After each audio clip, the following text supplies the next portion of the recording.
everyone, my name is Marie, welcome to my channel and welcome to another speed build. So for today's video I'm doing something that I haven't done in quite some time, and that is a starter home. So I built a limited pack starter home in the world of Brindleton Bay.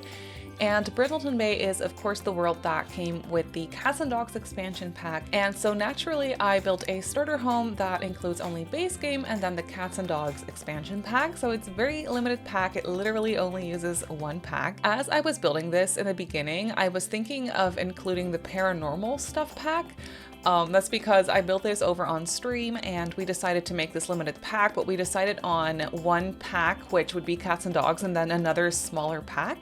And that was going to be paranormal, but I actually didn't even end up using anything from paranormal. I placed a couple of items as I was decorating, but then I was like, okay, I'm literally using 3 items from this pack. I can probably just find something else to place instead, either from Cats and Dogs or from the base game. So that's what I ended up doing. So it actually only ends up being one pack. So if you do have Cats and Dogs, then you can go ahead and download this. It is a 2-sim starter. It has a double bed in the bedroom, so you could have a single sim or maybe a couple live in this house. Naturally, it also includes items for a dog. I decided to go for a dog. You could also obviously have a cat, but I didn't like put a litter box or a cat tree or anything. I chose a dog because dogs in the game, at least, just don't need as many items as cats do in game. So I was like, you know what, let's just go for a dog. It's a little bit easier. And I actually had a little bit of money left over, so I was able to put some of the obstacle run items in the back as well outside. So you can do some obstacle run training with your dog or whatever you want to call that. I'm not exactly sure on the terms. I'm more of a cat person. I'm not sure if you know this about me, but I have a cat. I'm very much a cat person. I love dogs, but I've never owned a dog in my life, so I have zero experience with them. I love them to pieces, of course. But yeah, for pets, I'm more of a cat person. So I don't know a whole lot about dogs other than they're very cute and I love them very much, you know? So yeah, I thought a dog would be fun for a little starter home like this. And this house actually comes in at just under 20K, including the cost for I think this is a 20 by 15 lot. I'm not exactly sure. This is either a 20 by 15 or a 30 by 20. It might be a 30 by 20 actually. Yes, it's a 30 by 20, I believe. Now I'm unsure. I don't know.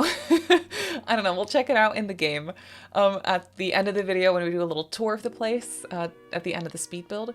We will go and see how big the lot actually is, but it is one of the more secluded lots. I don't know if you're familiar with the Brindleton Bay map, but when you look at the map on the right side, there is 2 lots that are quite close to each other and they're very secluded. And that is where I built this one, on one of those lots. So it's very secluded and just, I don't know, very cozy. I'm really happy with how this one came together. I always struggle with starter homes a lot because obviously you're very limited when it comes to the budget, and I love myself some clutter and some decorations and details and things like that. And it's so difficult if you have to literally skip all that and only put in the necessary items and then still like use a couple of items here and there to make it look cute, but that is all you can do really. And that to me sometimes just feels like it's not finished. I don't know.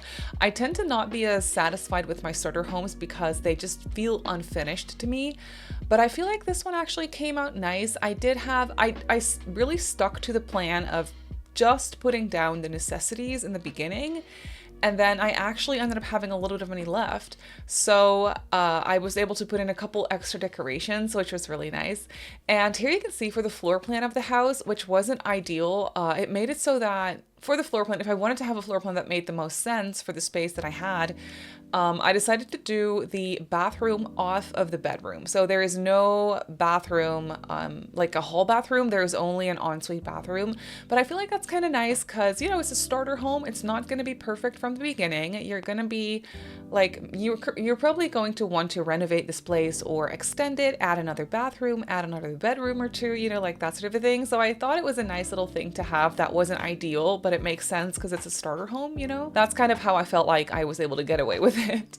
And then we also have a little bit of a mudroom because we do have a back door at the back of the house, obviously. And then we had a little mudroom there where I actually ended up placing the items for the dog. So I placed a dog bed and then just like a coat rack and stuff like that. So just like a little mudroom. You could very easily turn this into a really beautiful like laundry room space as well, but we weren't using that pack. But just to give you ideas, like if you do want to download this house and you have some more packs, and if you wanted to play with laundry, then we have a nice mudroom where you can place laundry machines if you wanted to.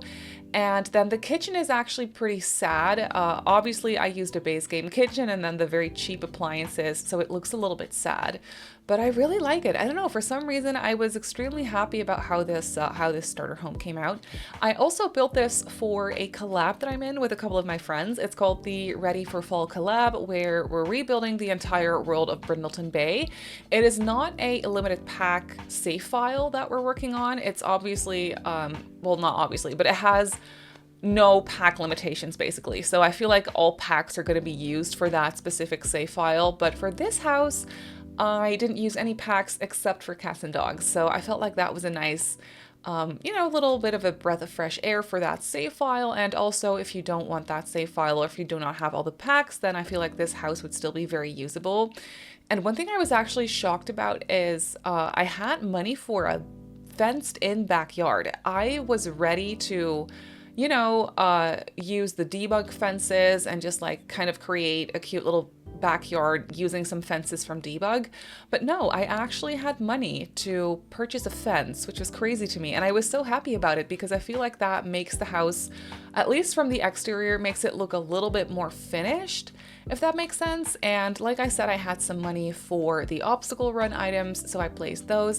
And then for the landscaping, I did actually use debug because debug is free. I'm not sure if you know this, but debug plants are free. So it's actually a really, really nice trick if you are building a home on a budget, or a starter home even, and you want to make it nice and lush and you want to use a lot of plants, then you can dive into debug and you'll find all these plants and they're free. They're literally zero simoleons. All these plants and little decorations and stuff, except for when you use debug fences, they're still free, but your Sims don't actually see them as items, so they'll walk straight through them, which is why I was so happy I was able to actually place an actual fence here so that it feels a little bit more realistic as well.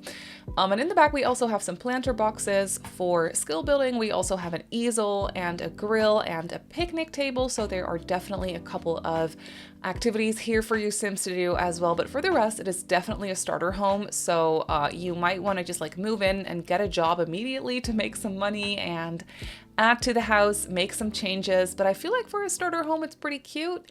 And we made it work. Here you can see me quickly deleting the paranormal items that I had placed at first, and I just replaced them with some debug or with some base game items.